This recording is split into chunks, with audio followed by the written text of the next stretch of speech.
In our video this week, I wanted to expand on a point that I made in my most recent video about how to write like an editor, which you can watch right here. But in that video, I spoke a little bit about just what it means to have the voice of the characters that you're writing in mind as you're writing it. Let's face it, very few people know how to write compelling dialogue. When it comes to fiction, when it comes to screenplays, when it comes to plays, very few people have a good grasp on what it means to write great dialogue. So I'm going to take you through some steps. As you're working through your novel manuscript, as you're working through your screenplay or play, whatever you're writing, it's primarily in the fiction genre here, but as you're working through that, here's how you can write compelling dialogue. Now, not everybody is going to have the gift of great dialogue, like an Elmore Leonard or an Aaron Sorkin or a David Mamet or a Quentin Tarantino. But we can at least improve. We can work on it. We can practice. So I've got a few tips and tricks to, I think, really help you be able to improve your dialogue as you're writing your next book. The first tip that I wanted to share with you is really understand your characters. Where are they from? What part of the world do they live in? What do they do for work? What is their education level? The way that you speak, so much of it is based off of those few factors. I'll give you a great example. Both my mom and my dad both have passed on, but they were both from the state of Alabama. My dad never had a deep Alabama accent. He had one, but it was never super pronounced. My mother, on the other hand, she sounded like Paula Deen. Now, I feel like I have taken after my father in that particular regard, but my sister, on the other hand, sounds just like my mom. It's uncanny. The next tip that I wanted to offer you is that dialogue that you write needs to reflect what real speech sounds like. Consider this. If you're in a conversation with somebody, are you always going to have perfectly formed thoughts? Or will you sometimes stutter and stammer, go down rabbit holes, verbal vomit a little bit as you're finding your way down the thought hole, so to speak? I feel like Quentin Tarantino was a master at this. Think of the famous scene between John Travolta and Samuel L. Jackson in the car when they're talking about what a Big Mac is called in France.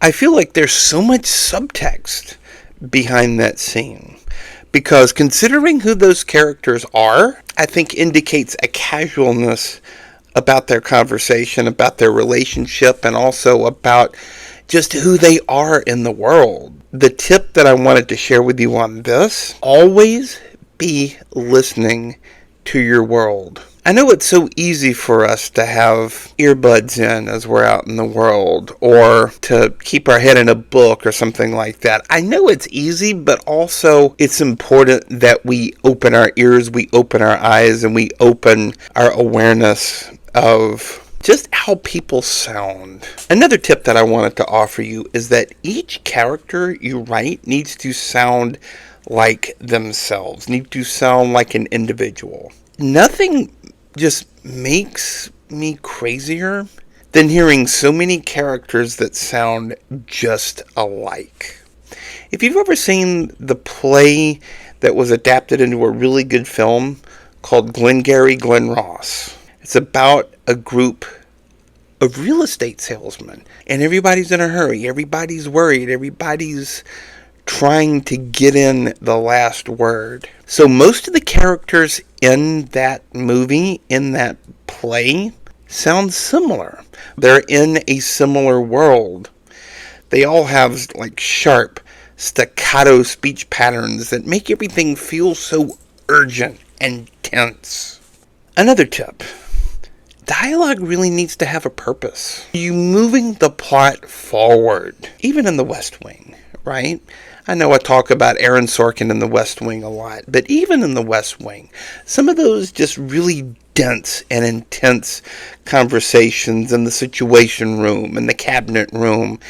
They always move the plot forward. Are you advancing the plot, or are you just revealing little nooks and crannies of the character? Now, if your book that you're writing, or play, or screenplay, if the thing that you're writing is kind of dialogue heavy, mix it up. Something that I feel like I do well is when the scene that you're writing has kind of a tension to it, it needs to be kind of fast paced.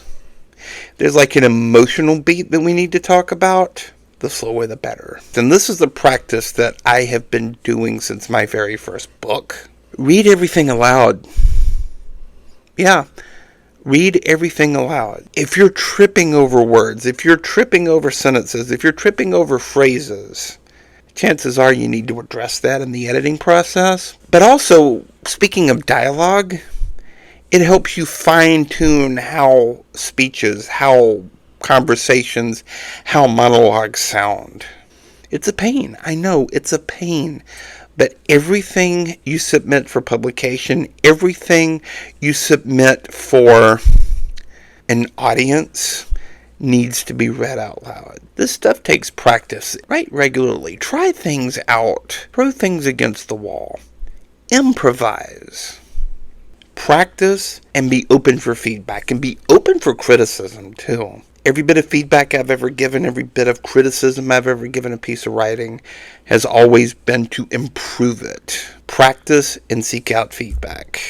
I hope you got some real value from this video here today, because nothing, and I mean nothing, brings down a piece of writing quicker than bad dialogue. Because if your characters don't sound human, even if they're not supposed to be human characters, they need to sound real. They need to sound compelling. Because if you are writing bad dialogue, there's very few things that are going to have me close a book faster than if the dialogue sounds like garbage.